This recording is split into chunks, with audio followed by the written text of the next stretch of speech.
The Jeep Grand Wagoneer made a big splash when it came out in 2021, offering tons of space, luxury, and innovative features. Since then, its main competitors, the Cadillac Escalade and Navigator, have undergone significant refreshes. So is this refreshed 2026 Jeep Grand Wagoneer L Summit Obsidian still a smart choice in 2026? Let's go ahead and find out.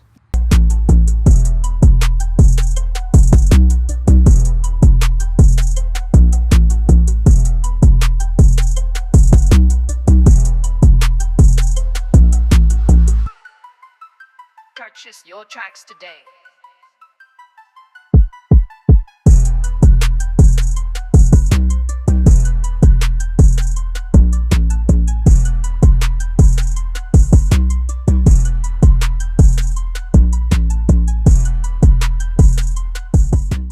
As always, let's start off by talking about the pricing and the trim level.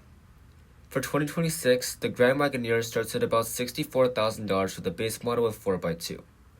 That increases $3,000 for the base model of the Grand Wagoneer L. Now that is because the Grand Wagoneer now encompasses the Wagoneer and Grand Wagoneer nameplates, so this car can either be mainstream or luxury. Now this model is the Summit Obsidian L, which is one of the luxury models. It starts at about $97,000, but as tested, it is $100,000 on the dot.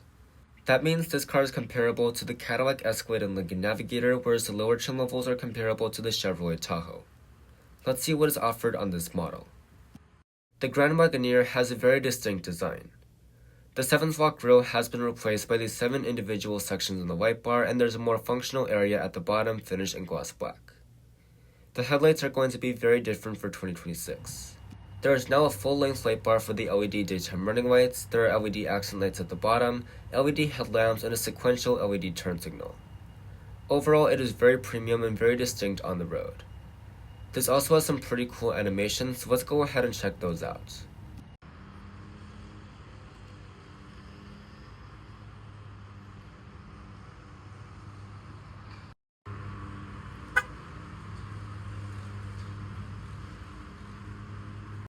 At the side, the Grand Wagoneer has these beautiful 22-inch wheels with a smoked gray finish on the Summit Obsidian. With all the gloss black elements on this vehicle, I think these look amazing. They also add a very stealthy appearance, which I love. Taking a look at the side profile, there's Grand Wagoneer branding on the door, gloss black trim around the wheels, and the whole roof is painted black to give this a very distinct two-tone design. At the bottom, there are power running boards, which is a great feature for a large, full-size SUV. The mirrors will have all the features you would expect for $100,000, including heating, blind spot monitoring, auto dimming, and power folding. This car also has an air suspension, so let's go ahead and check it out.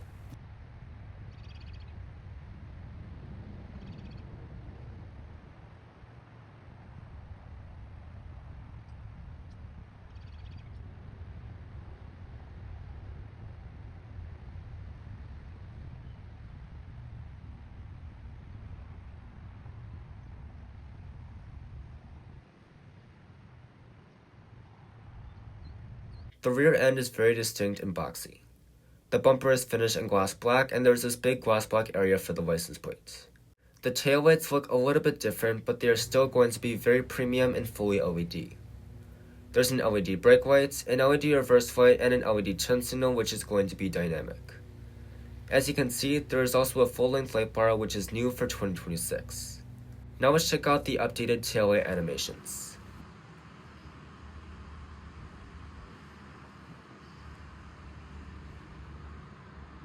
Now let's check out the interior and see what kind of space, luxury, and features are offered for about $100,000.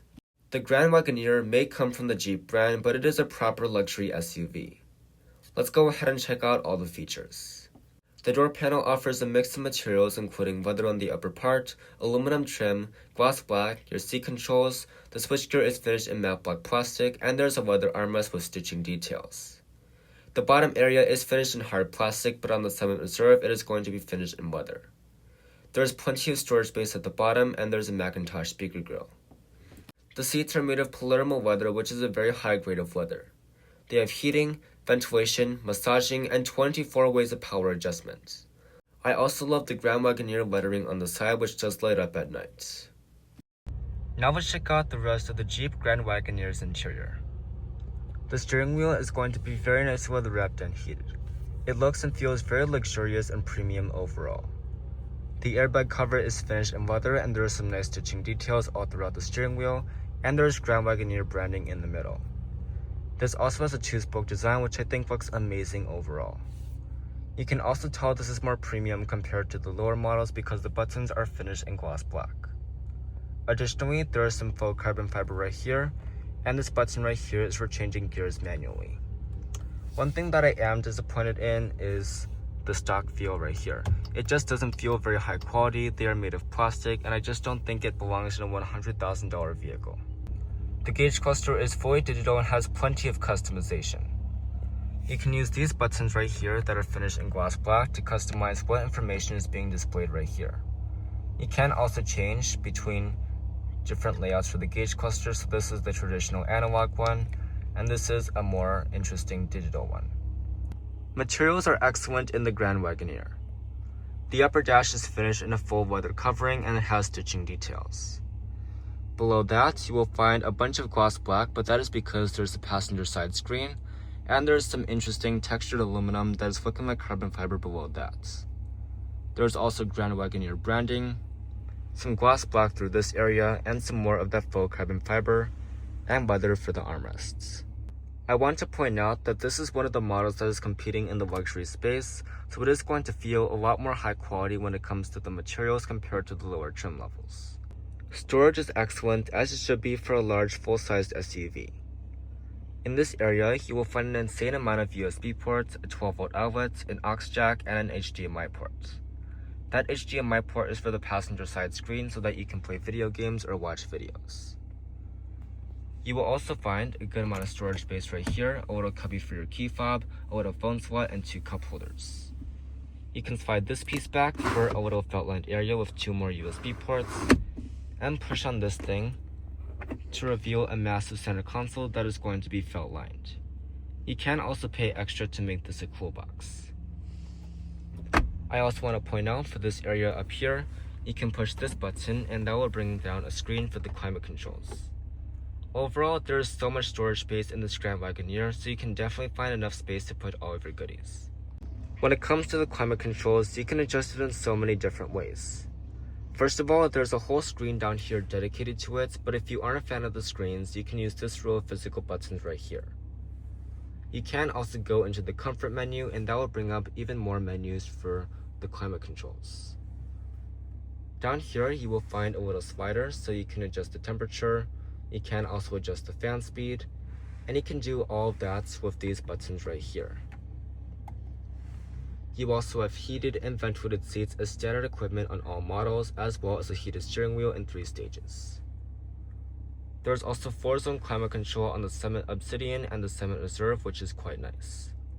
I also want to point out that there is a massage for the front seats only, and they come standard on the Summit models. Now this is a good massage. It is pretty aggressive and you have 5 different modes. This is pretty surprising because Jeep is pretty new to massages. Overall, the climate controls work well and there is plenty of adjustments. Now in this area down here, you will find your drive mode selector, your gear shifter, which is made of real metal by the way, your air suspension controls. This button is for your auto park. You can turn on tow haul mode, you can turn on the passenger side screen, and these buttons are pretty self-explanatory, and this button is for opening up the screen. The main infotainment system has the latest software from Stellantis. It is running Uconnect 5, which works relatively well, but is getting a little bit older compared to the new systems in the Cadillac Escalade and Navigator. It can lag at times, which is a little bit unfortunate, but it does offer built-in navigation as well as wireless Apple CarPlay and Android Auto. There's also built-in Alexa. As you can see right here, it is actually lagging right now as I try to bring up the navigation page. There is built-in Alexa, as I was saying, and everything in the system is pretty self-explanatory. Now let's check out the shifter and the cameras. The shifter is very high quality, being made of real metal, and is very satisfying to operate. Go all the way over for drive, and go 1 notch over for reverse. That will bring up a pretty high resolution backup camera. This is not the highest resolution in the industry, that will go to Cadillac, but I would say this works pretty well. There's also a wide view, a front wide view, and a normal front view. Now let's see how the parking sensors work. I'm going to use my tripod as an example of an obstacle.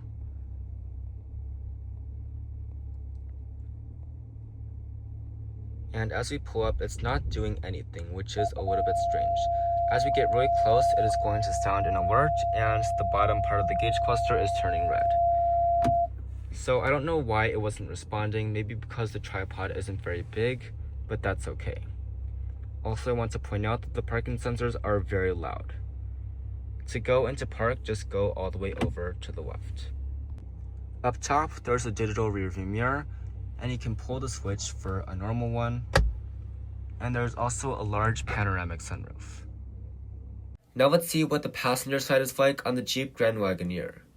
There's plenty of storage space in the door panel, as well as leather on your armrest, a Macintosh speaker grill, aluminum and leather at the top, as well as all of your seat adjustments. The seats are made of Palermo leather, which is a very high grade of leather, and they have heating, ventilation, massaging, and 24 ways of power adjustment, including the headrest. There is also Grand Wagoneer branding on the side, which is very cool at night. Now, the Grand Wagoneer has a passenger side screen, which surprisingly is very common for this segment. You can do so many things on here, like watch entertainment, listen to your own music, connect a Switch or console via the HDMI port. You can pair your own Bluetooth headphones, and you can also do multiple different utilities like bringing up the navigation, punching something in, or looking at the cameras like the fam cam so you don't interrupt the driver's display, which is the main infotainment system. This is a very clever feature, but unfortunately it is a little bit laggy. Moving past that, there is a glove box, but unfortunately it is pretty small for this segment. The rear seats are an excellent place to be in the Grand Wagoneer, so let's go ahead and check those out.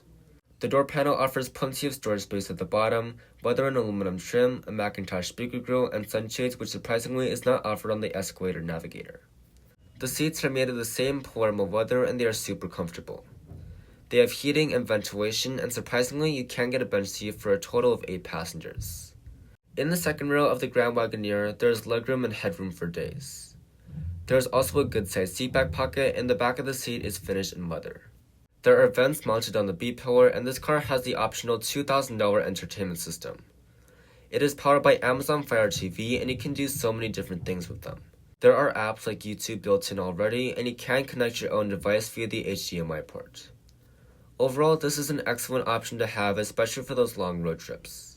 For storage, there are 2 cup holders and a little cubby, and in the middle you will find multiple USB ports, multiple power outlets, and this large screen for the climate controls.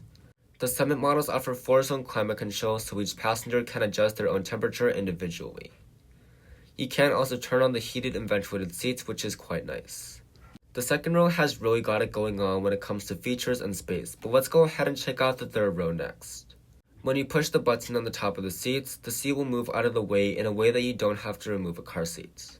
The third row offers so much legroom and headroom, this is more comfortable than most vehicles' second rows. By the way, these figures have been increased for the Grand Wagoneer L model. For amenities, there's a leather armrest, vents, buttons to recline the seats, and USB ports, as well as a large window.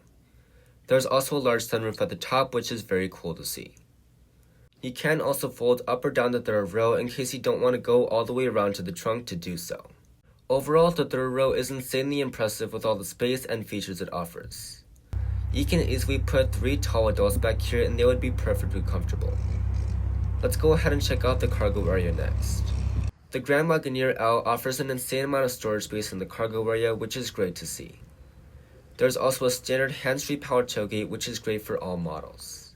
You can also use the key fob to open the cargo area and lower the air suspension. Behind the third row, there is 44.2 cubic feet of space. That is class-leading and absolutely insane. That is more than some 3-row SUVs with their third rows down. Back here, you also get a 12-volt power outlet and a Macintosh speaker grill. Under the floor, there is plenty of storage space, which is great to see for better organization. The Grand Wagoneer offers a power folding third row on all models, which is great to see. When you fold down the third row, you will find 89 cubic feet of space, which is absolutely insane. That is more than some 3-row SUVs with all the seats down. When you power fold the second row down, there is 131 cubic feet as a maximum, which is insane. That is not class-leading, but is still very usable and plenty for most families. Now you've heard me use the word insane a lot, but that is just the only way to describe how much space is in the back of the Grand Wagoneer L. For reference, the regular Grand Wagoneer gets about 117 cubic feet as a maximum. To close the trunk, just push the button.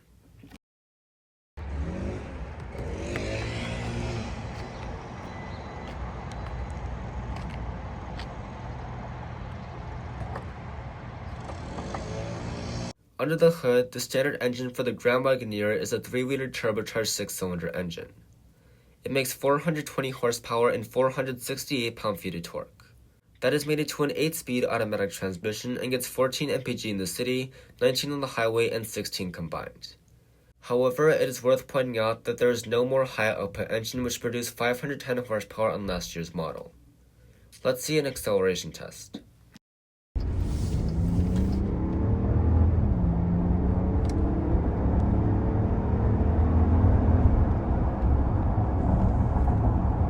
When it comes to competition, the Grand Wagoneer L competes with other extended full-size luxury SUVs.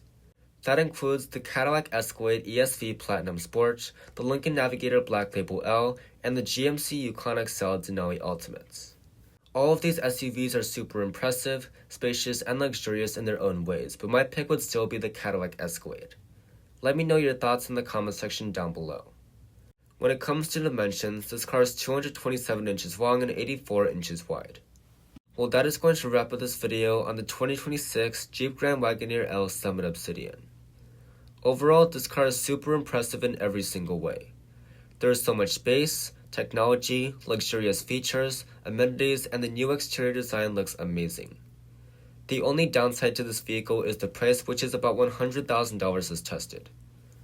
But would you buy this over the Cadillac Escalade or Lincoln Navigator? Let me know your thoughts in the comment section down below. Stay tuned for more videos on this exact car, and thank you all so much for watching this video, and I'll see you in the next one.